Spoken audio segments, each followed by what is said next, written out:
Hey guys, what's up? It's Josh, and welcome back to another addition to the Tutorial Tuesday series. Today we're going to be working on some color correction, which was requested of me, 'cause I am awesome. And it's actually Sunday, but I am being more efficient in recording this on Sunday because I can, and I have some free time, and it's easier than doing it on Tuesday when I'm all rushed and stuff. So I can make a nice tutorial. So today we're going to be learning how to take this nice little thing that I made and make it into this. Or not that, or something else. Or yeah. So I'm just going to delete this and make a new group. Alright. So first off, what you're going to need is all of these. Well, not all of them, but some of them. So get all of these. And you can also, I know you can add them somewhere from here, somewhere, but this is where I do it. I just have it here. So first off, what we're going to do to this, to make it, I'm just going to do it like a blue color correction for this, is we're going to add some black and white. Don't need any of that. This is going to make it black and white, just like it says. But I don't want it completely black and white, obviously. I just want it to kind of accent stuff. So if I set it to overlay, I mean, that's okay and stuff, but we're going to lower the opacity. Let's try it on 50. So if we turn it on and off, you can see how it kind of just makes things better. Alright, our next step, let's see, what can we do? What? Oh, Skype. Bad. Well, I mean, let's just jump right in. I'm going to do that last. Let's add a gradient map. I'm just going to add these in real quick. This. Brightness and contrast. Curves. We need curves. And I already put gradient map in. What else was I going to use? Oh, hue and saturation needs to go in there. Turn you off too. I could use it. No, I'm not going to. And then I'm going to add photo filter and turn that off. Okay. So let's start out. I believe curves are going to go on top here. Hue and saturation can go there. Actually, I'm going to delete photo filter because I don't think I'll probably add it at the end.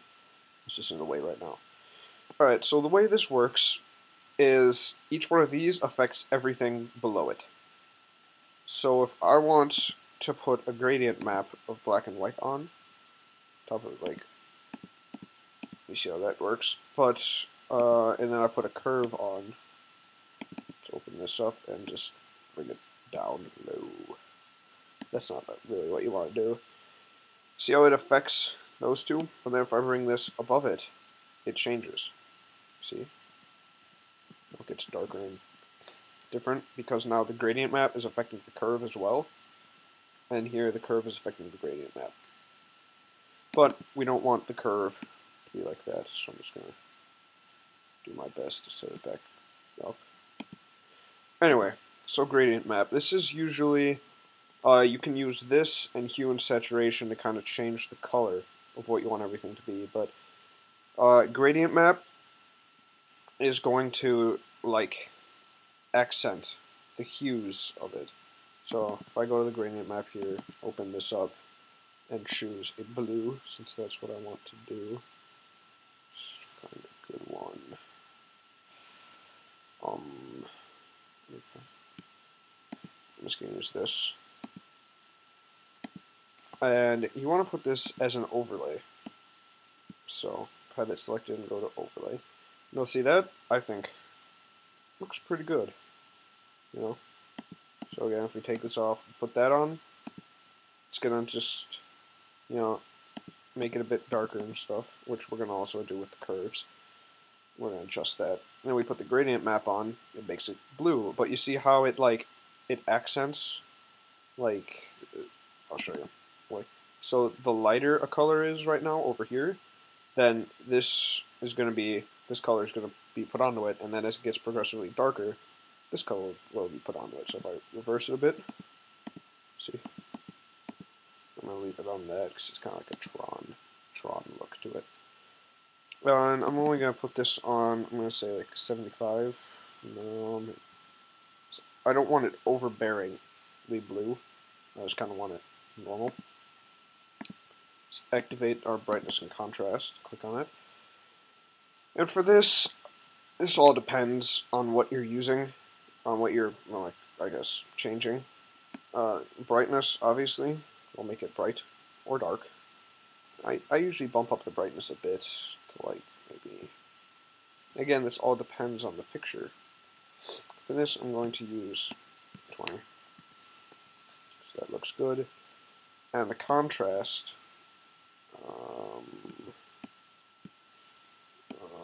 let's put it on 20. What does 30 look like? 30 looks good. Alright. So, if we review this, put on the black and white, gradient, and the brightness and contrast.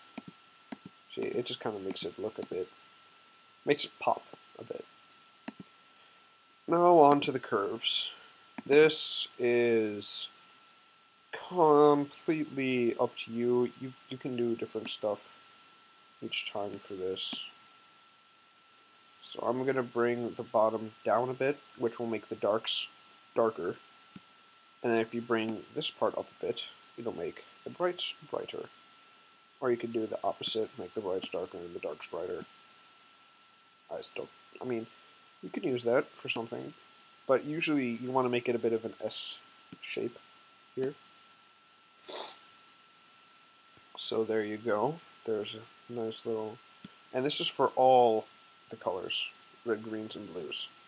Actually, I'll just pop that up a bit, bring this down a tiny bit. I just want a little accent. But you can do each one individually. So if I want to bring like all the reds, make all the reds darker for whatever stupid reason, or make them all really bright and make it look like that. I mean, sure. Why you would do that, I don't know. But a popular thing a lot of people like to do is go like this. They raise this up a bit, this bottom threshold, and top down, and it gives it kind of like this, I don't even know, like kind of like an old vintage effect, kind of, which can also be done with a gradient map that is a preset, but I'm just going to leave it alone like that. For the gradient map, I'll show it to you real quick. Click here, click here. This one right here, it's automatically in your thing. If you just click on it and set it to overlay, it doesn't really work all too well on this picture. As you can see, like, maybe if I take everything off, it might look a bit better. Bring this way down to like 30, maybe like 50. Yeah, there we go. See, it gives kind of like this, like, it's weird on this because it's metal and stuff, so it gives it kind of like just a glowy, like, sunlight look to it. I don't know, I don't like it. Take that off. Put everything back on. Make it all nice. So far, if you just take it off and put it back on, you know, I'd say it looks better like that. I like it more. So that's about the gist of the color correction. We can just go into the group itself and edit this, like bring it down to 50 or maybe like 30, 40. Actually, just 50 like that. I like that. Like, oop. Okay, Photoshop, page me. Photoshop, work. 50. That looks pretty good, I think. But now, I'm actually going to bring the hue and saturation out of the CC group. We can adjust everything in this. So right here you see hue. This we can use to adjust the hue, basically. So here's normal at 0. nothing's adjusted.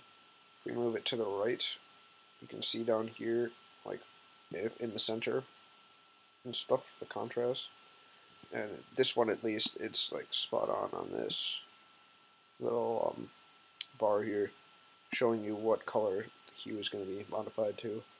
So you can go through this. I mean, you know, if I didn't want it to be blue, I could make it like a reddish thing. That looks good, but it also gives you the option to colorize. And this colorizes it. There's really no other way to say it. It just, yeah, like, put saturation up. I usually do about 40. And then go back and forth, and it'll make the entire thing that color. So if I click off of that, click off that, like, some of the highlights and stuff from the CC still affect it, but in general, the entire thing is now just that one color, and that's it. Like, different shades of that one color, which I really don't like. So, that is the basics of color correction. You can see from that to that, I think it looks a lot better. And I did say I would show you the photo filter. It has a bunch of presets here, like warming filters and cooling filters. Like, they're different things and stuff. But if we wanted to use, like, a color, warming filter preset, and bump up the density a bit, even to 100, that's a bit much though. Like, maybe about 80. It kind of gives it, like, a warm glow type thing. It's also used sometimes to make a picture look old, like a vintage again. I'm just going to leave it like this. I think that looks pretty good. So then I would, you know, done doing this and stuff, drag it onto a background or something like that. And that's about it. Yeah. So I hope you guys enjoyed.